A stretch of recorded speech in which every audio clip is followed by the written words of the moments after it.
Hey guys, welcome to my channel Moon Light. और आप सभी को छठ पर्व की बहुत सारी शुभकामनाएं।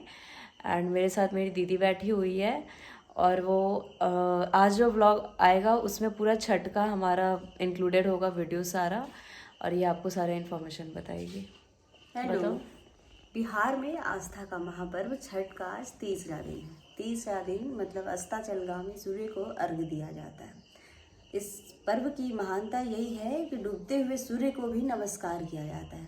आमतौर पर लोगों की धारणा ये है कि उगते हुए सूर्य को ही सिर्फ नमस्कार किया जाता है, लेकिन यह पर्व यही सीख देता है कि डूबते हुए सूर्य का किस तरीके से यहाँ पर व्रती 3 दिनों का व्रत रखने के बाद अगर बात की जाए तो 48 घंटे तक पूरा इस व्रत में उपवास रखा जाता है। उसके बाद ये अर्घ्य आज सूर्य भगवान को दिया जाता है। और फिर यानी कि कल सुबह में अगर हम बात करें तो छठ का चौथा दिन होगा, उसमें सूर्य भगवान उगते हुए सूर्य भगवान को छठी मैया को अर्घ दिया जाएगा। जो भी व्रत रखी हुई हैं वो छठ मैया को अर्घ देंगी। उसके बाद अपना व्रत को घाट पर या कोरोना काल में अपने घरों पर कहीं भी अपने व्रत को तोड़ेंगी। उसके बाद प्रसाद का वितरण किया जाएगा। इस पर्व में प्रसाद का जो मुख्य अगर बात किया जाए तो ठेकुआ का अहम जो प्रसाद का रोल है। ठेकुआ मतलब बिहार और बिहार मतलब ठेकुआ। इस छठ पर्व मतलब ठेकुआ। तो ठेकुआ बहुत जितने भी अभी सीजनल फल हैं, आमतौर पे जो सब्जियां यूज़ की जाती हैं उनका उपयोग, नए धान का जो चावल होता है उसका खीर बनाया जाता है, प्रसाद में उपयोग किया जाता है। गेहूं का जो आटा होता है नया, सब कुछ सारा कुछ उसमें नया होता है। ये पर्व मतलब प्रिकॉशन के साथ इस व्रत को मनाया जाता है। और इस व्रत में अगर बात की जाए तो लोगों को आस्था का महापर्व ऐसे ही नहीं कहते। इस पर्व में जितने भी गीत होते हैं, पारंपरिक गीत, इसे हमें अपने परंपरा से भी यह पर्व हमें उतना ही कनेक्ट करता है जितना आजकल हम आधुनिकता का जो संगम होते जा रहा है उस संगम में परंपरा को कंटिन्यू रखने के लिए ये कायम किया हुआ है छठ व्रत। छठ व्रत का मतलब यह भी है कि अगर आप गांव आते हैं और सभी लोगों से गांव में आकर मिलते हैं, ये इस पर्व का महत्व इतना ही नहीं, ये जितने लोग आधुनिकता और अगर बात की जाए तो पौराणिक जितनी भी संस्कृति थी उसका जो संगम इन दिनों चल रहा है, इससे भी लोग अपना दूरी बना रहे हैं। तो वो बेटा जो अपने घर से बाहर रहता है तो वो छठ के बहाने ही छठ पर्व में घर आता है। घर में और गांव में खासकर अगर बात की जाए तो बिहार के ग्रामीण क्षेत्र में, चाहे वो उत्तरी बिहार हो या दक्षिणी बिहार हो, बिहार के ग्रामीण क्षेत्र में अलग अलग तरीके से धूमधाम तरीके से सभी जगहों में, खासकर अगर बात करें भोजपुर की तो भोजपुर में भी सोन नदी के किनारे लंबे लंबे कतारों के साथ लोग बैठकर पूरे परिवार के साथ नदी का रात भर रक्षा करते हुए, कोसी भरते हुए अपनी मन्नत, मांगी हुई मन्नतों को पूरा करते हैं और पूरे परिवार के साथ हर्ष उल्लास के साथ छठ पर्व मनाते हैं। तो अगर बात की जाए कि ये पर्व सिर्फ पर्व ही नहीं है, आमतौर पे हम पूजा बेटा के लिए, पति के लिए, पिता के लिए और हर रिश्ते के लिए पूजा करते आते हैं, भाई के लिए। लेकिन ये जो पर्व है कहीं ना कहीं ये प्रकृति से हमें कनेक्ट करता है। प्रकृति की हर उस चीज़ की उपयोग होती है जो कि सीजनल होती है, चाहे वो सब्जी हो गया हो या फल हो। खास बात अगर हम बात करें तो इस पर्व में नारियल का ही उतना ही महत्व है। नारियल जो कि धूप में आकाश बदाल पताल आंधी तूफान सभी झोंका का हवा खाया हुआ नारियल भी इस पर्व में चढ़ाने का उतना ही महत्व है जितना कि इसमें चावल का बना लड़ुआ कसार का। तो ये छठ महापर्व का यही विश्लेषण था। और इस छठ महापर्व को कोई भी धर्म से कनेक्ट नहीं किया जा सकता, क्योंकि सूर्य भगवान इस धरती पर रहने वाले सभी के लिए बराबर ही रोशनी देते हैं। और हिंदू, मुस्लिम, सिख, ईसाई, चाहे अन्य कई भी धर्मावलंबी हैं, सभी के जीवन में सूर्य भगवान की उतनी ही अगर रोल कहा जाए तो रहता है।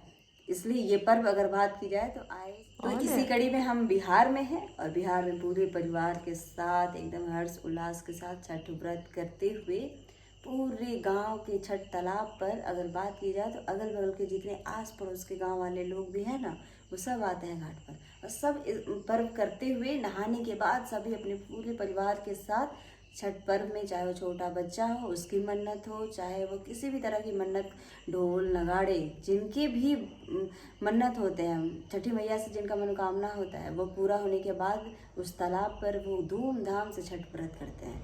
और छठ व्रत का खासियत एक और यह भी है कि जो व्रती छठ में वस्त्र का उपयोग करती हैं, उस वस्त्र को उनके घर की ही बेटियां पानी में उस वस्त्र का धुलाई करती हैं। और उस वस्त्र का भी मतलब एक तरह से प्रसाद ग्रहण ही कहते हैं। उससे सब लोग अपना चेहरा धोते हैं, आशीर्वाद लेते हैं।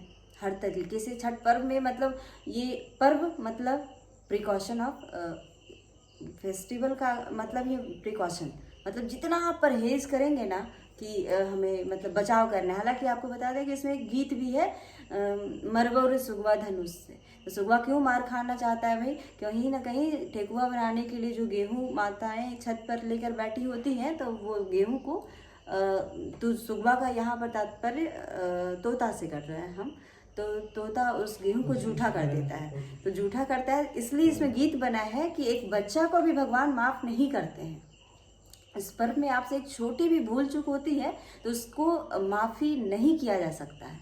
तो इस पर्व को अगर मनाना है, मन में कोई बहुत बड़ी आस्था है, कोई जीवन में वैसा अगर कष्ट भी हो, तो आपको छठी मैया सूर्य भगवान के आशीर्वाद से आप पार पा सकते हैं। कहीं ना कहीं आपको ये भी बता दें कि जेल, खासकर मुजफ्फरपुर जेल की अगर हम बात करें, जेल में बंद कैदी जो कि नाइजीरियन कैदी हैं, किसी कारण वैसे वो जेल में बंद है भारत में, वो मुसलमान है धर्म से, लेकिन वो अपनी इस मन्नत को पूरा करते हुए जेल में ही 200 से ऊपर व्रती जो कि महिला और पुरुष सभी हैं, वो छठ व्रत कर रही है। इस पर्व का आस्था का अंदाजा आप इससे भी लगा सकते हैं कि भारत के, खासकर अगर बात की जाए तो पटना के ही एक लड़का 2014 बैच का आईएफएस ऑफिसर, फिलीपींस में कोरोना काल में उन्हें आईएफएस बनाकर दूतावास भेजा गया। वो दूतावास जाकर 2020 की अगर बात करें तो 2020 से ही वो शुरुआत किए छठ की। हालांकि 1.5 लाख से अधिक आबादी फिलीपींस में ऑलरेडी रहती थी, लेकिन वो आज तक छठ व्रत भी नहीं की थी। लेकिन ये दूतावास रहने का एक बेनिफिट मिला उनको, और इस पर्व का जो वहाँ पे महिमा मंडल बनाना था उन्होंने बनाया। जितना भी सामान था पूजा से जुड़ा हुआ वो फिलीपींस मंगवाए। और फिलीपींस में रहने वाले जितने भी बिहारी थे, खासकर भारतीय के साथ साथ बिहारी की अगर बात करें तो बिहारियों ने छठ व्रत करना शुरू कर दिया। और फिलीपींस में भी यह व्रत उतने ही धूमधाम से मनाया जा रहा है कि आपको अंदाज़ा नहीं लगेगा कि आप बिहार के उस गांव में हैं, उस सुदूर गांव में हैं जहां छठी मैया का गीत से गुंजयमान हो चुका है। फिलीपींस के 51वें मनीला के 51वें मंजिल के छत पर छठ मनाना, निशिकांत वो जो अधिकारी हैं उनका निशिकांत नाम हुआ, वो उनकी पत्नी बहुत चिंता में हो गई थी कि हम जब फिलीपींस जाएंगे तो व्रत को कैसे करेंगे। हालांकि वो गई और वो वहाँ पर इतिहास कायम कर दी। तो इस व्रत का महिमा यही है कि आने वाले समय में, भविष्य में कोई भी नहीं जानता विज्ञान कितना आविष्कार होगा, चांद पे, मून पे, अगर छठी मैया की कृपा रही तो कहीं भी छठ व्रत को किया जा सकता है। इसलिए आप सभी बिहार के ही नहीं पूरे देश के लोक आस्था का महापर्व को आप भी धूमधाम से मनाइए। और प्रसाद अगर ना मिले, और इस पर्व में एक बात और भी खासियत ये है कि अगर आपको प्रसाद मिल नहीं रहा तो ढूंढ ढूंढ के लोग निकालते हैं कि भैया प्रसाद किस कोने में मिल रहा है, हमको ग्रहण करना है।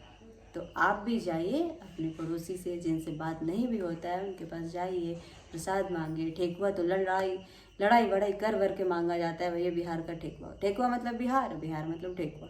तो कुछ दिन में जीआई टैग ही लग रहा, बाकी रहा है बिहार में ठेकुआ।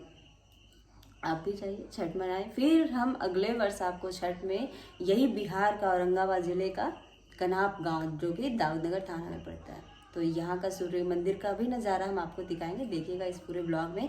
हमारे गांव का ही सूर्य मंदिर है, सूर्य मंदिर के सामने ही पोखर है, उसी पोखर में छठ होता है और रात में सांस्कृतिक कार्यक्रम होता है। वहाँ पर गांव वाले पूरा मनोरंजन के साथ, घाट को सूना नहीं छोड़ा जाता है, इसलिए पूरा रात भर जग के किसी भी रूप में एंटरटेनमेंट के तौर पर भी वहाँ लोग एंजॉय करते हैं। सुबह में व्रती के लिए खास व्यवस्था किया जाता है, चाहे उस चाय का हो, शरबत का हो, ठेकुआ का हो, फल का हो।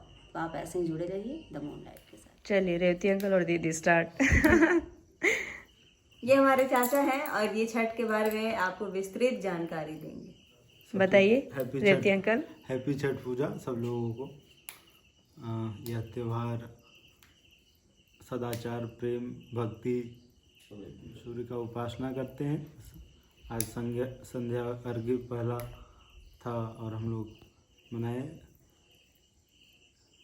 इसी के साथ हैप्पी छठ पूजा फिर।